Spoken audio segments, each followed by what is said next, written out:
మొట్టమొదటిగా యెహోవా దేవుడు ఏమంటున్నాడు అనంటే, బేతేలును ఆశ్రయించకుడి అని అంటున్నాడు. ఏంటి బేతేలు అనంటే, మరి పాత నిబంధన కాలంలో బేతేలు అన్నది మొట్టమొదటిసారిగా అబ్రహాము వచ్చి ప్రార్థించినటువంటి, లేకపోతే అబ్రహాము వచ్చి ఇది దేవుని మందిరము అని పిలిచినటువంటి స్థలము. దాని తరువాత అబ్రహాము కుమారుడైనటువంటి, లేకపోతే ఆయన మనవడైనటువంటి యాకోబు పడుకొని నిద్రపోవచ్చుండగా మన ప్రభు అయినటువంటి యేసు క్రీస్తు యెహోవా వలె, యెహోవాను నేనే యెహోవాను అనుకుంటూ ఆయనకు దర్శనమిచ్చినటువంటి స్థలం. ఇది నిజముగా దేవుని మందిరము, ఇది పరిశుద్ధ స్థలము అని ఆలోచించి తన క్రింద పెట్టుకున్నటువంటి రాయిని తీసి దానిపైన ఆముదము లేకపోతే నూనె పోసి ఇది బేతేల్, ఎల్ బేతేల్ అని పేరు పెట్టాడు. ది హౌస్ ఆఫ్ గాడ్ అని పేరు పెట్టాడు. ఆ ప్రాంతాన్ని మెల్లిమెల్లిగా దేవుని స్థలముగా ప్రజలు మార్చారు.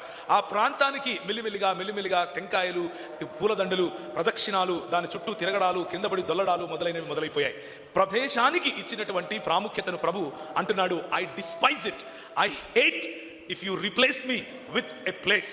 ఇఫ్ యూ రీప్లేస్ మీ, నన్ను నాకు ప్రత్యామ్నాయంగా ఒక ప్రదేశాన్ని ఎన్నుకుంటే అది నా మందిరము అని నేను ఒప్పుకున్నా సరే, దాన్ని మీరు ఒప్పుకుంటే, దాన్ని మీరు ఆశ్రయిస్తే చస్తారు అని చెప్తున్నాడు. మీ ఊర్లో మరి ఎన్ని ఇలాంటి బేతేళ్ళు ఉన్నాయో నాకు తెలియదు, కానీ ప్రపంచవ్యాప్తంగా ఉన్న బేతేళ్ళు మాత్రం చాలా ఉన్నాయి.